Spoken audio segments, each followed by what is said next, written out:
महाजन वरिष्ठ महाविद्यालय या धाराशिव या ठिकाणी आज सकाळपासून साहित्य कृतीचे माध्यमांतर या विषयाच्या अनुषंगाने अनेक मान्यवरांनी आपापली मते आपल्यासमोर ठेवलेली आहेत.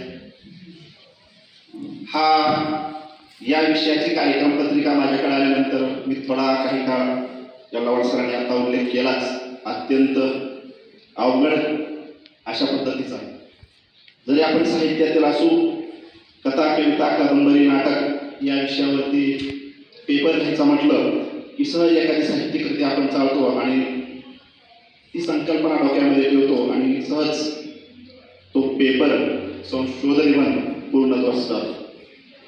पिताके सरांसोबत चर्चा केली की आता आपल्याला महाजन कॉलेजला शेजारीचं आहे, जायचं आहे आणि एक शोध निबंध लिहायचा आहे.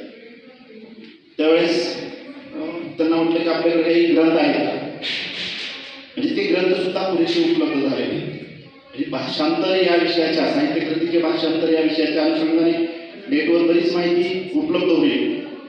परंतु आता दोन मान्यवरांचं मी या ठिकाणी वक्तव्य, चव्हाण सरांचं ऐकलं, गवाडे सरांचं ऐकलं. गवाडे सरांच्या वेळेस मी नव्हतो, त्यावेळेस मूळ संकल्पनेतला काही अंश मला या ठिकाणी समजला की भाषांतर त्या प्रदेशात जावं लागेल, त्या वातावरणात जावं लागेल. जरी साहित्य असेल तर तो भाव समजून घ्यावा लागेल, त्यांच्यात रममाण व्हावं लागेल, त्यांचं भावविश्व समजून घ्यावं लागेल. आणि या सगळ्या गोष्टी मला वाटतं आज समारोपाकडे येत असताना या दिवसभराच्या कार्यशाळेच्या माध्यमातून, राष्ट्रीय चर्चासत्राच्या माध्यमातून आपण जे संशोधक आहोत, मान्यवर प्राध्यापक आहोत, त्यांना नक्कीच काही गोष्टीचा या ठिकाणी बराच लाभ झालेला आहे.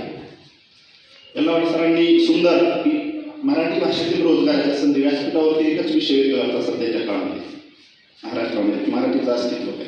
2,500 वर्षापासून असणारी ही मराठी भाषा आणि आज जगात 6व्या क्रमांकावर बोलली जाणारी इतकी मोठी लोकसंख्या आणि मराठीच्या अस्तित्वाची चिंता आणि चिंतन करण्याचं एक आहे.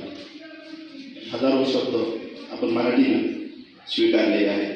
अनेक आक्रमण आपल्यावरती झाले, त्यांनी अनेक गोष्टी आपल्यावर लादल्या, तर मराठीनं स्वीकारल्या आणि तितक्याच आनंदाने आपण तिथं बोलतो. म्हणजे या सगळ्याच गोष्टीचा या ठिकाणी या चर्चासत्राच्या माध्यमातून उहापोह झालेला आहे. आणि रोजगार मराठीच्या विद्यार्थ्यांना, मराठी भाषेच्या विद्यार्थ्यांना रोजगार, सरांचं या गवाडे सरांचं माझ्या महाविद्यालयामध्ये 1 महिन्यापूर्वीच व्याख्यान ठेवलेलं होतं आणि त्या विषयावरती चिंतन आणि चर्चा करत असताना त्यांनी सुंदर कशा पद्धतीनं रोजगार निर्मिती मराठी भाषेतून डायलॉग घ्यायचे होते, यूट्यूबवरती कशा पद्धतीने व्हिडिओ अपलोड करायचे, साहित्य कृतीचं भाषांतर कशा पद्धतीनं करायचं, अनुवाद कशा पद्धतीने करायचं, सुंदर अशा पद्धतीचं चिंतन केलं होतं, चर्चा केली.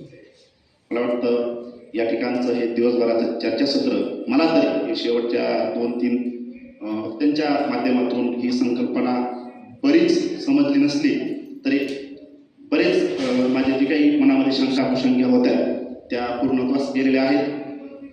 आजच्या या चर्चासत्राचे सर्व मान्यवर, या महाविद्यालयाचे सन्माननीय प्राचार्य, आमचे गुरु आदरणीय डॉक्टर प्रशांत चौधरी सर, माझे PhDचे मार्गदर्शक सन्माननीय डॉक्टर राजकुमार यवनावड सर, दयानंद महाविद्यालयाचे सन्माननीय प्राध्यापक चव्हाण सर, हैदराबाद विद्यापीठातील सन्माननीय हिंदी विभागातील सन्माननीय गवाडे सर, या सर्वांनी आणि आपण सर्वांनी माझं हे 2 मिनिटाचं या ठिकाणी मनोगत ऐकून घेतलं. सरांनी मला मनोगत व्यक्त करण्याची संधी दिली. मी सर्वांचे या ठिकाणी आभार व्यक्त करतो. हे दिवसभराचं चर्चासत्र खूप सुंदर, आपल्याला लाभदायी, मार्गदर्शक ठरलेलं आहे असा आशावाद ठरेल, असा आशावाद या ठिकाणी व्यक्त करतो आणि थांबतो. धन्यवाद.